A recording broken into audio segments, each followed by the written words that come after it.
Hello guys, कैसे हो आप सब। सॉल्यूशन चैप्टर की सीरीज चल रही है और अब तक अपन ने क्वालिटेटिव प्रॉपर्टीज पढ़ चुके हैं। चारों क्वालिटेटिव प्रॉपर्टीज में ऑलरेडी कवर कर चुका हूँ और आज मैं उनके कुछ अच्छे क्वेश्चंस करवाऊंगा। कुछ बेसिक क्वेश्चन तो मैंने प्रॉपर्टी के साथ ही डिस्कस कर लिए थे, जो आपने ऑलरेडी वीडियोस में देख लिए होंगे। अगर नहीं देखे तो आप प्ले लिस्ट में जाकर पुरानी वीडियो देख सकते हैं। तो आज मैं बिल्कुल सिलेक्टेड कुछ क्वेश्चन है, तो आइए शुरू करते हैं। फर्स्ट क्वेश्चन, पहला क्वेश्चन है, what weight of non volatile solute, उसका नाम है urea, needs to be dissolved in 100 gram of water in order to decrease the vapor pressure. Vp means vapor pressure of water by 25%. What will be the molarity of the solution? दो part में इसका question पूछा गया है, दो part इसको आपको answer देने हैं। सबसे पहली बात है, क्वेश्चन समझो किस क्वालिटेटिव प्रॉपर्टी का क्वेश्चन है। बात आ रही है यहाँ पे डिक्रीज इन वेपर प्रेशर, मतलब आपका ये relative lowering of vapour pressure का सॉल्यूशन है, RLVP का। तो आपको उसका फॉर्मूला याद होना चाहिए कि उसमें फॉर्मूला क्या लगता है। ठीक है, फॉर्मूला याद होगा, हल्का फुल्का उसका कंसेप्ट अगर आपको पता होगा उसमें क्या करते हैं। उसमें अपन ने सॉल्वेंट लिया था, फिर सॉल्यूट ऐड करते हैं सॉल्वेंट में तो वेपर प्रेशर कम हो जाता है। तो मैंने आपको वहाँ पढ़ाया था, उसका फॉर्मूला होता है P1 माइनस PS। जो भी नोटेशन मैंने यूज किए थे कि सॉल्वेंट का वेपर प्रेशर माइनस सॉल्यूशन का वेपर प्रेशर अपॉन सॉल्वेंट का vapour pressure equal to mole fraction of solute है। तो एक काम करते हैं, पहले मैं आपको फॉर्मूला लिख देता हूँ। फॉर्मूला क्या था? फॉर्मूला था सॉल्वेंट का vapour pressure that is P1 ले लेता हूँ मैं इसको, माइनस सॉल्यूशन का vapour pressure that is PS upon P1 equal to mole fraction of solute जो आप उसमें डिसॉल्व कर रहे हो, that is Na upon Na plus NB। अगर मैं यहाँ पे A और B यूज कर रहा हूँ तो मैं यहाँ भी A और B यूज कर सकता हूँ, ठीक है। पर मैं आपको सिंपल करने के लिए कंफ्यूज नहीं करूंगा, मैंने यहाँ पे P1 लिया है तो यहाँ भी मैं 1 1 और 2 यूज कर सकता हूँ, या जो भी आप डोनेशन यूज करते हो। बस आपको ये पता होना चाहिए ये जो आपका है ये आपका क्या है, मोल फ्रैक्शन ऑफ सॉल्यूट है। मोल फ्रैक्शन ऑफ सॉल्यूट, अगर आपको मोल फ्रैक्शन पता है तो आप नोटेशन के चक्कर में कंफ्यूज नहीं होंगे। मोल फ्रैक्शन ऑफ सॉल्यूट है, ठीक है। और आपको ये पता होना चाहिए कि ये टर्म आपका किसका है, सॉल्वेंट का वेपर प्रेशर, ये सॉल्यूशन का वेपर प्रेशर। अब बात आती है क्वेश्चन से डेटा को कैसे ग्रैप्स करेंगे। क्वेश्चन में बोला है what weight of non volatile solute urea needs to be dissolved in 100 gram of water in order to decrease the vapour pressure by 25%। ठीक है, आपका वाटर है, यहाँ पे सॉल्वेंट है। वाटर क्या है आपका, सॉल्वेंट है, और उसमें आपने डाला है यूरिया एज ए सॉल्यूट, ठीक है। अब इन दोनों के एज ए सॉल्यूट, इन दोनों के मिक्सचर से बनेगा सॉल्यूशन, ठीक है। क्या बनेगा, सॉल्यूशन। ये आपका है सॉल्यूट, क्या है ये सॉल्यूट है, ठीक है। स्पेलिंग समझ में नहीं आ रही हो तो ये सॉल्यूट है। अब बात आती है कि जब मैं वाटर में यूरिया डालता हूं तो सॉल्यूशन का वेपर प्रेशर 25% कम हो जाता है। तो मैं ले लेता हूं कि मेरा सॉल्वेंट का वेपर प्रेशर है P, ठीक है, माइनस सॉल्यूशन का वेपर प्रेशर कितना हो जाएगा, decrease the vapour pressure of water bye 25%। Water का वेपर प्रेशर 25% डिक्रीज हो जाता है। तो शुरू में अगर वो P है तो बाद में कितना रह जाएगा, 0.75 टाइम्स ऑफ P ही रह जाएगा, क्योंकि 25% कम हो गया सॉल्वेंट से। और नीचे भी क्या आएगा, वहां पे भी P ही आने वाला है। Equal to mole fraction of solute, solute क्या है यहाँ पे, यूरिया। तो आपको यूरिया के मोल निकालने पड़ेंगे। तो यूरिया का मोल मैं ले लेता हूँ यहाँ पे, यूरिया के मोल ले लेता हूँ N मोल है, और वाटर के मोल कितने होंगे, वाटर के मोल आप इसलिए निकाल सकते हो, वाटर का वेट है 100 divide by molecular weight of water that is 18। तो वाटर के मोल है आपके पास 18। इसको सॉल्व करके तो मिलेगा आपको 5.55, ठीक है। तो मोल फ्रैक्शन ऑफ सॉल्यूट क्या होगा, सॉल्यूट आपका यूरिया है तो moles of solute upon total mole N plus 5.55। अपन ने बस सीखा था अगर एन के लिए बहुत छोटी है तो आप उसको नेगलेक्ट कर सकते हो, पर ये वैल्यू यहाँ पे इतनी छोटी नहीं आ रही ये वैल्यू, क्योंकि 5.55 है तो इसको अपन नेगलेक्ट नहीं करेंगे, ठीक है। आपको समझ में आ रहा होगा। अब आप इसको सॉल्व करिए पहले, P माइनस 0.75P, तो ये हो जाएगा आपका 0.25P। आ रहा है, 25% डिक्रीज हो गया by P N upon N plus 5.55। P से P कैंसिल, तो N की वैल्यू आप इजीली कैलकुलेट कर सकते हो। N की वैल्यू आपको कैलकुलेट करने में मिलेगी है 1.85, यानी कि यूरिया का मोल कितना है 1.85। तो आपका जो पहला पार्ट का आंसर था वहां पे पहुंच गए हो, अब आप उसको इजीली कर सकते हो। अब आपको यूरिया का मास निकालना है, तो मोल का फॉर्मूला होता है weight upon molecular weight, weight upon molecular weight. Urea का फॉर्मूला है NH2CO NH2, तो आप उससे उसका मॉलिकुलर वेट निकाल सकते हो। यूरिया का मॉलिकुलर वेट आता है 60, मोल आपके पास आ रहा है 1.85, तो 1.85 को मैं 60 से मल्टीप्लाई करूंगा तो यूरिया का वेट वहां पे मिल जाएगा। यूरिया का वेट होगा, कैलकुलेट करने पे आपको मिलेगा 111 ग्राम, यानी कि आपने सॉल्यूशन बनाने में 100 ग्राम यूरिया ऐड किया है। अब सेकंड पर पूछा है व्हाट इज द मोलिलिटी। अब मोलिलिटी का फॉर्मूला आपको याद होना चाहिए, वो क्या होता है? मोलिलिटी होता है moles of solute upon weight of solvent in KG, weight of solvent in KG. तो ये है मोलिलिटी का फॉर्मूला। तो मोल्स कितना है सॉल्यूट का 1.85, और सॉल्वेंट का मास कितना था 100 ग्राम, तो उसको केजी में करने के लिए 1000 से डिवाइड कर देंगे, तो ये आपका सॉल्व होके आएगा, ये 10 टाइम्स कटेगा तो ये हो जाएगा 18.5। तो मोलिलिटी कितनी है सॉल्यूशन की 18.5। तो ये आपके दोनों आंसर यहाँ पे आपको इजीली मिल गए, जो कि काफी सिंपल सा क्वेश्चन था। बस आपको फॉर्मूला याद होना चाहिए, और उस फॉर्मूले में वो टर्म कौन से होते हैं वो याद होना चाहिए, आप इजीली कर सकते हो। ठीक है, अब चलते हैं नेक्स्ट क्वेश्चन की तरफ।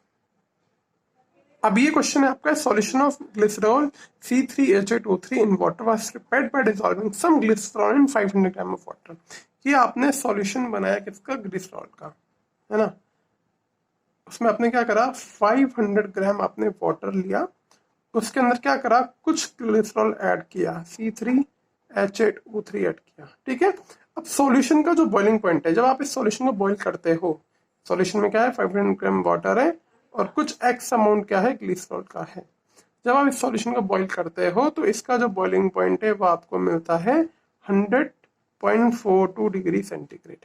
ठीक है, अभी बोल रहा है what mass of the glycerol were dissolve to make this solution, कि इस सॉल्यूशन को बनाने में जिसका बॉइलिंग पॉइंट आए 100.42 डिग्री सेंटीग्रेड, तो उसमें मैंने कितने ग्राम ग्लिसरॉल ऐड किया होगा, मेरा क्वेश्चन ये है। तो ये सिंपल सा क्वेश्चन है कि प्योर स्टेट में वाटर था, वाटर का बॉइलिंग पॉइंट होता है TB0, स्टैंडर्ड बॉइलिंग पॉइंट होता है 100 डिग्री सेंटीग्रेड। जब मैं उसमें x ग्राम ग्लिसरॉल ऐड करता हूँ तो मेरा बॉइलिंग पॉइंट हो गया 100.42। तो बताओ मैंने कितने ग्राम ऐड ये ग्लिसरॉल ऐड किया। सिंपल सा क्वेश्चन है, एलिवेशन बॉइलिंग पॉइंट का क्वेश्चन है, तो वो होता है आपका delta TB equal to KB into into molality. क्या होता है? Into molality. तो आप यहाँ से इजीली फाइंड कर सकते हो, है ना।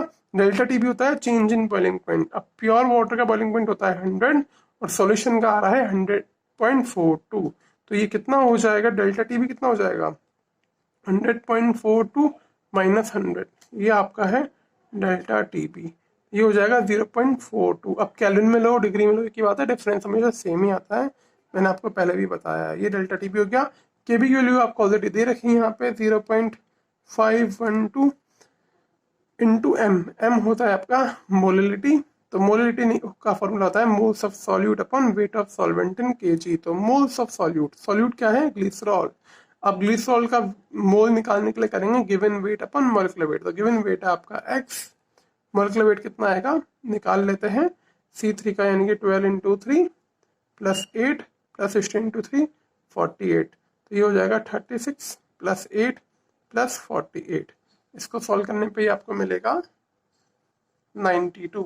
तो ग्लिसरॉल का मॉलिक्यूलर वेट आएगा 92, तो 92 से डिवाइड करिए, और weight of solvent in KG, तो 500 ग्राम वाटर है, इसको केजी में करने के लिए 1000 से डिवाइड करेंगे, 1000 ऊपर चल जाएगा। ठीक है, अब यहाँ से इजीली एक्स की वैल्यू फाइंड कर सकते हो, ये हो जाएगा 2, ये हो जाएगा 46। ठीक है, तो एक्स हो जाएगा आपका, एक्स हो जाएगा मास में आएगा 0.42 इंटू 46 डिवाइड बाय 0.512। ठीक है, अब देखो आप सोचोगे सर यूनिट वगैरह कैसा आएगा, केजी आएगा किलोग्राम आएगा, क्या यूनिट आएगा। देखो यहाँ पे था यूनिट डिफरेंस का डिग्री सेंटीग्रेड डिग्री केल्विन। ठीक है, तो के यूनिट में जो केल्विन है वो इजीली कट जाएगा, जो केजी है वो केजी आपका 500 ग्राम का केजी है वहां से कैंसिल हो जाएगा, और जो मोल है, मोल ऑलरेडी आ रहा है, तो ये मोल के इंटरवल से कैंसिल हो जाएगा। अब मोल में आपने मास लिया है, molecular mass that is gram में, तो आपका जो आंसर आएगा वो क्या आएगा, ग्राम में। सिंपल सा आपका आंसर हो जाएगा, ग्राम में आंसर आपका आ जाएगा। तो ये आपका आंसर आएगा 37.7 ग्राम के अराउंड। मतलब अगर मैं 37.7 ग्राम ग्लिसरॉल ऐड करता हूँ 500 ग्राम वाटर में, तो वाटर का बॉइलिंग पॉइंट 0.42 डिग्री सेंटीग्रेड से इंक्रीज हो जाएगा। सिंपल सा बेसिक सा कंसेप्ट है, ठीक है। अब चलते हैं नेक्स्ट क्वेश्चन की तरफ। देखो हर एक क्वेश्चन में आपको कुछ एक नई चीज सीखने को मिलेगी। मैंने बहुत सेलेक्टिव क्वेश्चन लिए हैं ताकि मैं आपको एक ही क्वेश्चन के अंदर काफी सारी चीजें एक्सप्लेन कर सकूं। अगला क्वेश्चन है 1.42 gram acetone dissolved in 100 gram of benzene. ठीक है, बेंजीन लिया आपने कितना, 100 ग्राम आपने बेंजीन लिया। बेंजीन होता है C6H6। उसमें आपने क्या करा, 1.42 ग्राम एसीटोन ऐड किया। एसीटोन होता है आपका CH3 C double bond O CH3, ये आपका होता है एसीटोन। ठीक है, आपने ऐड किया तो उससे क्या हो रहा है, 100 gram of benzene give a solution which freeze at 277 degree. तो ये फ्रीज होगा आपका 277.12 केल्विन पे। ठीक है, एक पार्ट तो इधर रखा है। और बोला है आपसे प्योर बेंजीन फ्रीज एट 278.4। जो प्योर बेंजीन है, मतलब बेंजीन का जो स्टैंडर्ड फ्रीजिंग पॉइंट है वो तो होता है 278.4 केल्विन। आपको सीधा से दिख रहा होगा, डिप्रेशन इन फ्रीजिंग पॉइंट का क्वेश्चन है ना। अब आगे कंडीशन दी है 2.8 ग्राम ऑफ सॉलिड है dissolved in 100 gram of benzene. वापस से क्या लिया, बेंजीन लिया, कितना 100 ग्राम मैंने बेंजीन लिया। उसमें मैंने क्या ऐड किया, 2.8 ग्राम कोई ए नाम का सॉलिड इसमें ऐड किया। ठीक है, 100 gram benzene give a solution which freeze at this. वो फ्रीज हो रहा है आपका, TF फ्रीज हो रहा है 277.76 केल्विन पे। ठीक है, और पूछा है calculate the molecular weight of A. तो ये वेट जो आपने यहाँ पे 2.8 ग्राम जो आपने ए ऐड किया है, इसका मोलर मास कितना होगा, इसके 1 मोल का मास कितना होगा, मतलब इसका मॉलिक्यूलर वेट क्या होगा। अब देखो यहाँ भी बेंजीन है, यहाँ भी बेंजीन है, यहाँ डेल्टा TF दे रखा है, मास दे रखा है, सॉल्वेंट का मास दे रखा है, यहाँ पे सॉल्यूट का मास दे रखा है, सॉल्वेंट का दे रखा है, सॉल्यूट का मोलर मास नहीं पता। और आपको यहाँ पे TF नॉट तो वही होगा जो यहाँ पे होगा सेम, क्योंकि है तो वो बेंजीन ही ना, सॉल्वेंट तो आपका सेम ही बेंजीन। पर जो एक चीज कॉमन है ना यहाँ पे, वो आपको ये दिख रहा होगा, KF नहीं दे रखा, freezing constant, molar freezing constant, वो आपको यहाँ पे मेंशन नहीं है। तो आप क्वेश्चन कैसे सॉल्व करोगे। देखो दो डेटा गिवन है और दो चीज अननोन है, एक डेटा ये गिवन है, एक डेटा ये गिवन है, और एक केफ अननोन है और इसका मोलर मास अननोन है। तो दो डेटा से दो अननोन इजीली फाइंड कर सकते हैं। अब एक चीज और याद रखना, केफ चाहे सॉल्यूशन के लिए हो, इस सॉल्यूशन के हो, केफ सेम ही रहेगा। तो मैं केफ को इक्वेट कर दूंगा, यहाँ पे मेन टारगेट मेरा ये होगा, केफ को इक्वेट करके एक मोलर मास निकालना, एलिमिनेशन करूंगा केफ का। तो कैसे करेंगे, इसके लिए इक्वेशन लिखो, delta T F equal to KF into M। ठीक है, डेल्टा TF यहाँ से कितना आएगा बताओ, 278.4 में से माइनस करूंगा मैं 277.12 केल्विन, तो ये आएगा 1.28। क्या आएगा मेरा 1.28 KF एज इट इज, और M है मोलिलिटी। तो यहाँ पे सॉल्यूट है मेरा एसीटोन, उसका मुझे गिवन वेट याद है, मोलर वेट निकालना पड़ेगा। तो इसका मोलर वेट कितना हो जाएगा, यहाँ पे CH3 इसका फॉर्मूला है। तो यहाँ पे 3 कार्बन है तो 36, प्लस यहाँ पे 6 हाइड्रोजन है तो 6 और 16, तो ये हो जाएगा 42 प्लस 16 दैट इज 858 हो जाएगा। ठीक है, गिवन वेट है 1.42, मोलर मास है 58, इनटू सॉल्वेंट का मास है 100 ग्राम, केजी में करने के लिए 1000 से उसको डिवाइड कर देंगे, तो यहाँ से आपका केएफ आ जाएगा। अब सेम आप इस वाले डेटा के लिए भी केएफ वो डेल्टा TF लिखिए, delta TF equal to KF into M। तो यहाँ पर डेल्टा TF कितना होगा 278.4 माइनस 277.76। ठीक है, ये आएगा 0.64। देखो बच्चों साथ साथ में क्वेश्चन करते रहो, आपको और अच्छे से समझ में आ जाएगा, आपको टाइम भी कम लगेगा बाद में रिवाइज करने में। 0.64 डेल्टा TF इन दोनों को माइनस करके केफ आपका जो यहाँ पर है वही केफ रहेगा। मोलिलिटी सॉल्यूशन क्या आएगी, तो यहाँ पे गिवन वेट है 2.8, अननोन सॉल्यूशन का वेट मुझे फाइंड करना है, उसको मैं MW मान लेता हूँ मोलर मास को, और 100 ग्राम उसका सॉल्वेंट का मास है, उसको मैंने केजी में करने के लिए 1000 से डिवाइड कर लिया। ठीक है, अब देखिए यहाँ से इस केफ और इस केफ को मैं इक्वेट कर देता हूँ, तो यहाँ से ये 1000 आएगा, यहाँ से ये 10 रह जाएगा। तो यहाँ से जो केफ मिलेगा वो मुझे मिलेगा 1.28 इंटू 58 डिवाइड बाय 1.48 इंटू 10। ठीक है, इस केफ को मैं यहाँ यूज़ करूँगा 0.64 equal to 1.28 into 58 divide by 1.42 into 10। उसके आगे ये वाला डेटा 2.8 इंटू 1000, इस 1000 को मैं कट कर लेता हूँ, इसको 10 रहने देता हूँ। मॉलिक्यूलर वेट, ठीक है, हो गया, ये डेटा मैंने यहाँ पे लिख लिया। अब यहाँ पे ये 10 से तो 10 कैंसिल हो जाएगा, और मॉलिक्यूलर वेट अननोन है, बाकी सब डेटा गिवन है, तो इसकी कैलकुलेशन आप इजीली कर सकते हो। ठीक है, तो करिए इसकी कैलकुलेशन, बताइए मुझे आंसर क्या आएगा, मॉलिक्यूलर वेट कितना आएगा इसका। ये आपको अप्रॉक्स 230 के अराउंड मिलेगा। एग्जैक्ट कैलकुलेशन कर लेना, कोई हार्ड एंड फास्ट रूल नहीं है, आपका आंसर इजीली आ जाएगा। 232 या 230 ग्राम के अराउंड आपका आंसर हो जाएगा। ठीक है, तो आई होप आपको क्वेश्चन समझ में आएगा। देखो क्वेश्चन देखने में टफ लगेगा, दो डेटा थे, दोनों को मैंने कंडीशन मेंशन करी, जो गिवन था उसको मैंने लिखा, और जो मुझे समझ में आ रहा है कि डिप्रेशन फ्रीजिंग पॉइंट हो रहा है, इसका फॉर्मूला मैंने अप्लाई किया, दो अननोन थे और दो इक्वेशन आ रही, तो आप इजीली एक को एलिमिनेट करके दूसरे को फाइंड कर सकते हो। तो चलते हैं नेक्स्ट क्वेश्चन की तरफ। अगला क्वेश्चन है आपका, calculate the osmotic pressure of A solution obtaining by mixing of 100 centimeter cube of 0.25 m solution of urea and 100 centimeter cube of 0.1 m solution of cane sugar at 293 kelvin. R की वैल्यू आपको यहाँ पे already mentioned है। देखो आपको यहाँ पे दो तरह के सॉल्यूट हैं, दोनों को मिक्स करके आपने सॉल्यूशन बनाया है ना। तो यहाँ पे टोटल मोल कितना है सॉल्यूट का, 0.25 m और 0.1 m, तो टोटल मोल तो हो जाएगा 0.35 m, और वॉल्यूम होगा आपका, ये 100 सेंटीमीटर क्यूब है ना, और ये है आपका 100 सेंटीमीटर क्यूब, तो टोटल वॉल्यूम हो जाएगा 200 ml।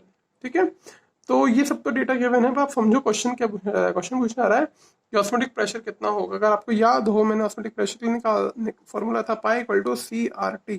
सी थी वहाँ कंसंट्रेशन, आर आपका कांस्टेंट है, ऑलरेडी मेंशन है क्वेश्चन में, टी आपका टेम्परेचर है।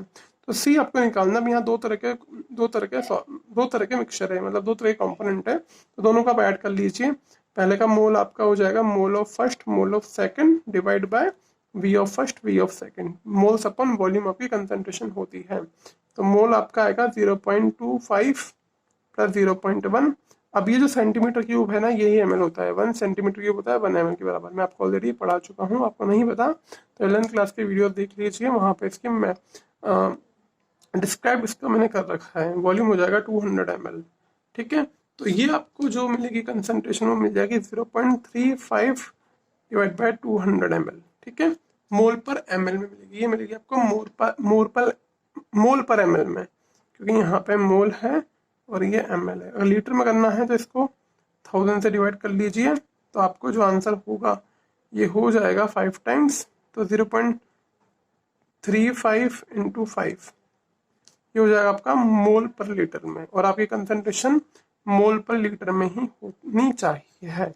ठीक है, क्योंकि यहाँ पे आपको आर के यूनिट में भी लीटर मेंशन्ड है, तो पाई आपका हो जाएगा 0.35 इंटू 5, आर की वैल्यू 0.082, टेम्परेचर है 293 केल्विन।